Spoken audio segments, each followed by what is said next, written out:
स्वरचित कविता पाठ में जो शीर्षक है, जो विषय है, वो पर्यावरण को लेकर है।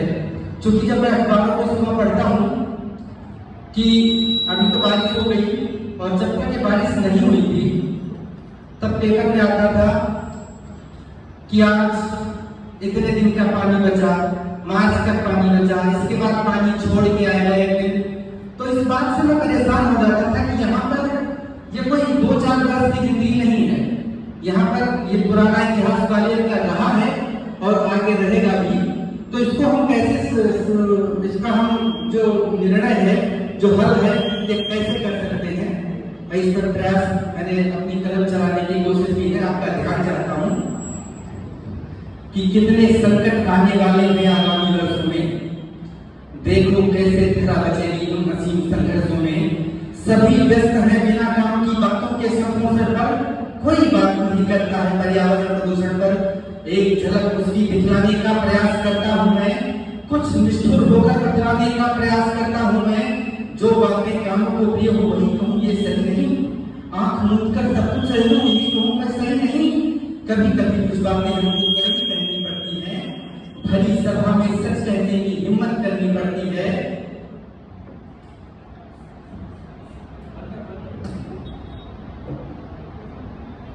माफी चाहता हूँ कि कभी कभी कुछ बातें हमको कड़वी कहनी पड़ती है, भरी सभा में सच कहने की हिम्मत करनी पड़ती है।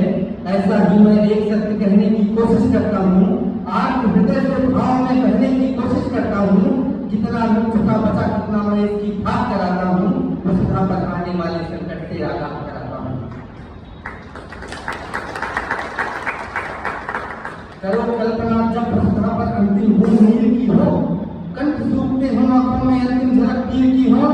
जब होठों पर प्यास लगी हो, नदी सरोवर सूखे हो, जब खेतों में अन्न न उपजे, बच्चे अपने भूखे हो, बागों में केवल फूल पेड़ बस सपने में हरियाली हो, फूलों फलों और पत्तों के इंतजार में डाली हो। सावन भादों में मेघों से जब हीन आकाश रहे, अधरों पर आंखों में नंदे जब बाकी केवल पास रहे। चारों तरफ उजाड़ दिखे और धरती बंजर हो, चेहरे बुझे बुझे दिखते हो, अपमान सा मंजर हो। जलवायु परिवर्तन से ये धरती जब अंगार बने, दमा अस्थमा त्वचा रोग का रोगी जब संसार बने, वर्तमान की भारी भूमि तब शायद हम याद करें। धरती हरी भरी करने की प्रकृति से फरियाद करें, तब हमको आंखों में मोटरसाइकिल कार दिखाई दे, शीशों पर पड़ते फव्वारों की शायद धार दिखाई दे। शायद ध्यान चला जाए उन आंधी भरी टोपियों पर, जो अतीत में फेंकी थी कूड़े में पड़ी रोटियों पर। अंतर मन जब बोल उठे, हम थोड़ा तो कर सकते थे, ये साफ सफाई फटे पुराने कपड़ों से कर सकते थे। हरे भरे पेड़ों को हमने काश नहीं काटा होता, पॉलीथीन प्लास्टिक को हमने काश नहीं काटा होता। काश प्रकृति के लिए हमारे हाथ में खंजर ना होता, तो अपनी धरती का शायद ऐसा मंजर ना होता। मानव की महज कल्पना है पर ये दिन दूर नहीं है अब, हमको और क्षमा करने को प्रकृति मजबूर नहीं है अब। वैश्विक तापमान बढ़ने का कुछ आभास सभी से है, महासागर के उठने का कुछ आभास सभी से है। इस तापमान की वृद्धि को कर अभी नहीं रोका हमने, पेड़ काटने वाले को कर अभी नहीं रोका हमने।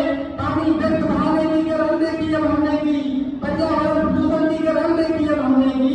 अगर नहीं रोका हमने अब बचने से आबादी को, शायद नहीं बचा पाए हम खुद अपनी बर्बादी को।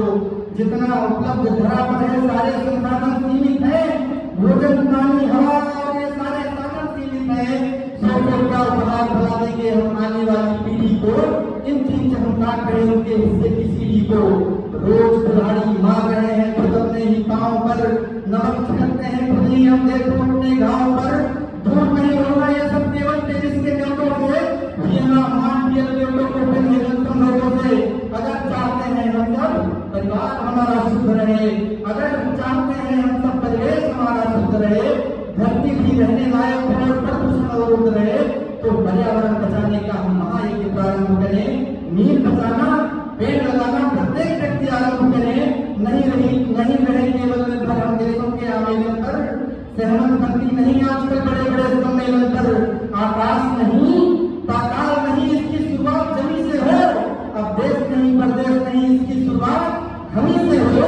माना हमने कुछ खोया है पर अभी देश बहुत कुछ है, जो चला गया छोड़ो उसको अभी और देश को